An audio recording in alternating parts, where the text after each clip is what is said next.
De'Aaron Fox binasag ang sumpa laban sa Bucks. Luka, mahirap kalaban.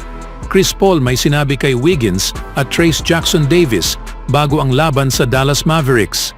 Ngunit bago ang lahat, kung gusto nyo ng matibay na basketball shoes, New Curry 11, mabibili lamang sa halagang $2,999.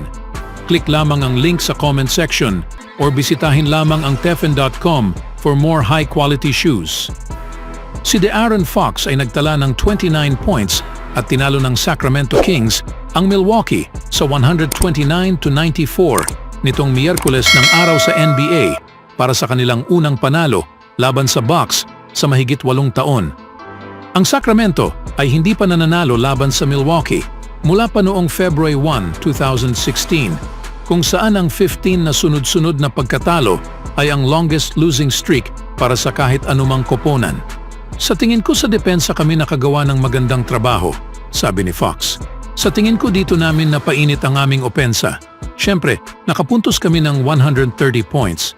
Pero kahit hindi kami masyadong magaling sa opensa, kahit na maglaro kami ng mas mababa sa karaniwan, nakakapuntos pa rin kami ng 110 points. Sa madaling salita, mananalo pa rin kami sa laro na ito ng 15 points lead. Sa palagay ko ito ang isa sa pinakakumpletong laro na nilaro namin ngayong taon. Si Domantas Sabonis ay nagtala ng 22 points at 11 rebounds. Nagset ang Kings sa isang single-season record, kasama ang kanyang 47th consecutive double-double. Si Jerry Lucas ang nagtakda ng marka noong 1967-68. Gabi-gabi, siya ay nag-come up big para sa amin, sabi ni Fox. Sa palagay ko, hindi napapansin ng mga tao ito. Walang halos nag-uusap tungkol dito maliban sa Kings. Pero malinaw na mahirap gawin iyon. At iilan lang ang nakakagawa nito, handa siyang maglaro tuwing gabi. Dumagdag si Malik Monk ng 25 points mula sa bench. Ang mga Kings ay nanalo ng 3-4 at nasa likod lamang ng Phoenix ng kalahating laro sa pakikipaglaban para sa ika-6 na pwesto sa Western Conference.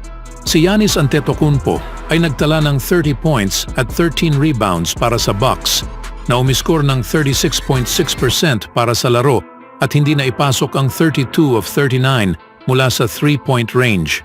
Deserve namin ito ngayong gabi, sabi ni Coach Doc Rivers. Kasalanan ko ito. Hindi ko sila naihanda ng maayos sa paraang dapat ko sana sa aspetong nasa isip ko. Sa shoot-around, ang mga tao ay nagsasalita tungkol sa eroplano na paalis. Bilang isang staff, pinag-usapan namin ito pagkatapos ng shoot-around na kung ang aming pagtuon ay hindi mas mabuti kaysa sa umaga, magiging mahabang araw ito. At naging mahabang araw nga, kaya nasa sa amin ito. Ang isa sa mga highlight para sa Milwaukee ay isang putback dunk sa mga huling minuto ng rookie na si Andre Jackson Jr. na ang ulo ay halos tumama na sa ibabaw ng ring sa play. It was a Kessler. Oh my gosh. Wow. How high you got up? Nagsimula ang Kings ng mabilis sa opensa sa pamamagitan sa paggawa ng 8 3-pointers sa unang quarter at pagpapatuloy sa pagangat mula doon. Umiskor ang Sacramento ng 66% sa unang kalahati at binuksan ang isang 20 points lead sa huling bahagi sa ikalawang quarter sa pamamagitan sa dunk ni Sabonis.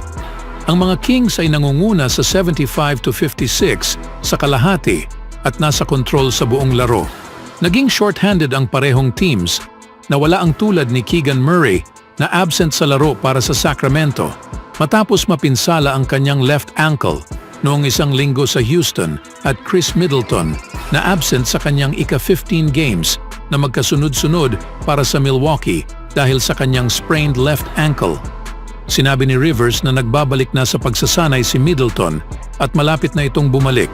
Si MarJon Beauchamp ay wala rin para sa Bucks dahil sa back spasms at si Trey Lyles ng Sacramento ay nilisan ng ikalawang quarter dahil sa pinsala sa kaliwang tuhod at hindi na bumalik. Sa ibang balita naman, si Luka Doncic ay hangad pa rin na magpatuloy sa kanyang pagkakasunod-sunod na triple-doubles. Malamang walang posibilidad na si Stephen Curry ang aagaw sa spotlight kapag magiging host ang Dallas Mavericks sa Golden State Warriors sa paparating na Biyernes. Si Doncic ay nagtala sa ika-7 sunod na triple-double na may 27 points, 12 rebounds at 14 assists sa isang malakas na panalo na 127-92 laban sa Chicago Bulls nitong Martes ng araw. Siya ay kulang ng 3 puntos para mapalawak ang kanyang NBA record na pagkakasunod-sunod na 30-point triple-doubles. Binura niya ang tie ni Russell Westbrook na may 6 na 30-point triple-double sa isa pang panalo na 142-124 laban sa Detroit Pistons noong linggo. Si Doncic ay may 17 triple-doubles para sa season at sumunod lamang ni Domantas Sabonis na may 22 at Nikola Jokic na may 21. Ang kanyang run ay nagtie sa 3 pang mga players para sa third longest sa NBA na trail lamang sa 11-gamer ni Westbrook para sa Oklahoma City noong 2019 at ang siyam ni Wilt Chamberlain para sa Philadelphia noong 1968.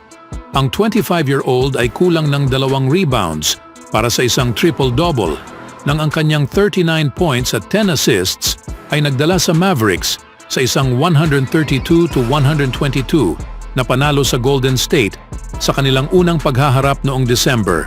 Si Curry ay sumagot ng 25 points para sa Warriors.